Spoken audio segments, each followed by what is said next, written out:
தேவனே அவனை பாவியில்லை என்று சொல்லும் பொழுது இவன் யார் சொல்வதற்கு அப்படிங்கிறதான ஒரு தீர்ப்பு தான் இந்த இடத்திலே தேவனால் கொடுக்கப்படுகிறது. ஆண்டவர் சொல்றார், நான் அவனை மன்னித்து விட்டேன், அவனுடைய குற்றத்தை எல்லாம் மன்னித்து விட்டேன், அவனை நான் ஏற்றுக்கொண்டேன், அவனும் ஆபிரகாமுடைய குமாரனாக மாற்றப்படுகிறார். அதை கேட்கறதுக்கு நீ யார்? ஆயக்காரனை பார்த்து ஆண்டவர் சொல்றார், நீ நீதிமான், ஆனால் அந்த பரிசேயன் அல்ல அப்படின்னு சொன்னார். ஆனால் பரிசேயனை பார்த்து கேட்கிறார், அவனை குற்றப்படுத்துவதற்கு நீ யார்? நீ நீதிமான் இல்லை, நீ பாவிதான் என்று பரிசேயனுக்கு ஆண்டவர் பாவி என்றதான ஒரு தீர்ப்பையும், ஆயக்காரனுக்கு அவன் பரிசுத்தமான்கிறதான நீதிமான்கிறதான ஒரு தீர்ப்பையும் இயேசு இந்த இடத்திலே வைத்தான். ஒரு 2 பேர் ஜெபம் பண்ணுவாங்க. அந்த 2 பேருடைய ஜெபம் சரியா போயிட்டு இருந்தது. ஆனால் ஒரே ஒரு வார்த்தை, பரிசேயனுடைய வார்த்தை, மற்றவனை குற்றவாளியாக அவன் நினைத்தான். இன்னைக்கு கிறிஸ்தவ வாழ்க்கையில நாம் ஒருவேளை பாவியா இருக்கலாம், பரிசுத்தமான கூட இருக்கலாம். ஆனால் தேவனுக்கு முன்பாக மனிதர்கள், சகோதரர்கள், கூடி வருகிற விசுவாச பிள்ளைகள், ஊழியக்காரர்கள், நாம் யாருமே குற்றவாளியாக நினைக்க கூடாது. தேவ சமூகத்தில் வந்து நம்மை தாழ்த்த பழக வேண்டும். தேவனை தேடி வந்து ஜெபிக்க வந்திருக்கிற நாம் நம்முடைய இருதயத்திலிருந்து, ஆண்டவரே நான் பாவியான மனுஷை, என்னை ரட்சியும் மன்னியும் என்று சொல்லி கேட்க வேண்டும். சகையை குறித்து உங்களுக்கு தெரியும், அவன் ஒரு ஆயக்காரன், அவன் ஒரு பாவியான மனுஷன். இயேசு ஒரு நாள் போய் சகையிலே, நான் உன் வீட்டில் தங்கி சாப்பிட வேண்டும், தூங்க வேண்டும், உன் வீட்டுக்கு போலாவான்னு சகையை ஆண்டவர் கூப்பிட்டார். ஆண்டவர் சகையை பார்த்து சொன்னாரா, நீ பாவி, நீ அநியாயமாக வாங்கிட்ட, நாளத்திலையாக வாங்கிட்ட, எல்லாத்துக்கும் கொண்டு ரிட்டர்ன் பண்ணிட்டு செட்டில் பண்ணிட்டு வந்தீங்கன்னா தான் நான் உன் வீட்டுக்கு வருவேன் அப்படியே சொன்னாரா? சகையிட்ட சொல்லலை. அந்த டாபிக்கையே அவர் சொல்லவில்லை. அவருடைய வேலை, வா நான் உன் வீட்டில் போய் சாப்பிடணும், தூங்குவோம் வா அப்படின்னு கூட்டிகிட்டு போனார். போகிற வழியில் இவன் தன்னைத்தானே, இவனே தானே பேச ஆரம்பித்தான். ஆண்டவரே நான் எல்லாத்தையும் கொடுத்துறையா, நான் பாவி, எங்கள் வீட்டில் நீங்கள் தங்குவதற்கு நான் சரியான பாத்திரம் இல்லை, நான் பாவி, நான் எல்லாம் நாளத்தினே கொடுத்துட்றேன், பத்தத்தினே கொடுத்துறேன், நான் மனம் திரும்புகிறேன் ஆண்டவரே என்று சொல்லி அவன்பாட்டுக்கு ஆண்டவரிடத்தில் தொடர்ந்து ஆரம்பித்தான்.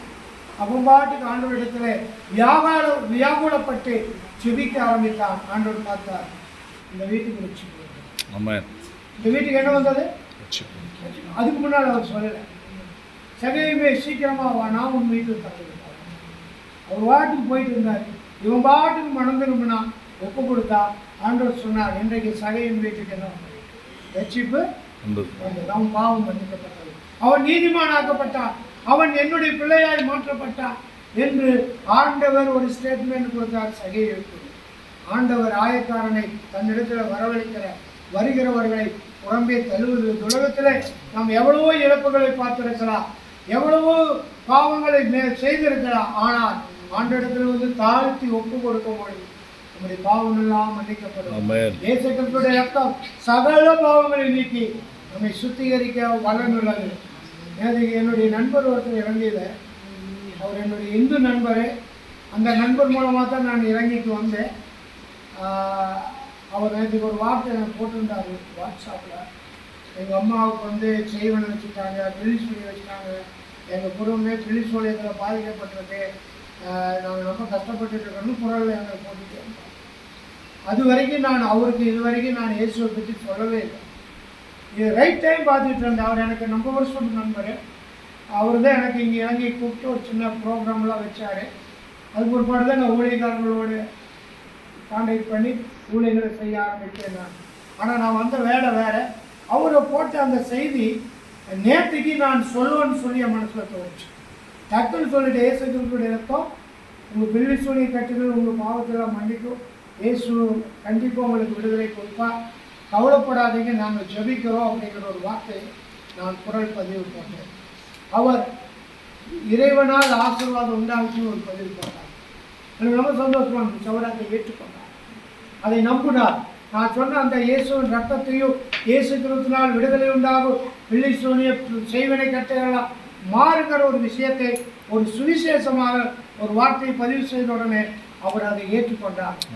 இப்பவும் தொடர்பில் இருக்கிறார், என்னைக்கும் தொடர்பில் இருப்பார். ஒரு நாள் அவர் மனம் திரும்புவார். ஹல்லேலூயா. ஒரு நாள் மறந்திருப்பார். இலங்கையிலே ஈழத்தமிழர்களுக்கான சமூக பணியாளராக இலங்கையிலே செயல்படுகிறார். அவர் ஒரு தலைவராக சில தமிழர்களுக்கு, இந்த இலங்கை வாழும் தமிழர்களுக்கு தலைவராக ஒரு இயக்கமாக செயல்பட்டு கொண்டிருக்கிறார். பிரபானுடைய சீடனாக கூட அவர் இருக்கிறார். நல்ல ஒரு தமிழ் சகோதரர், இந்து சகோதரர்.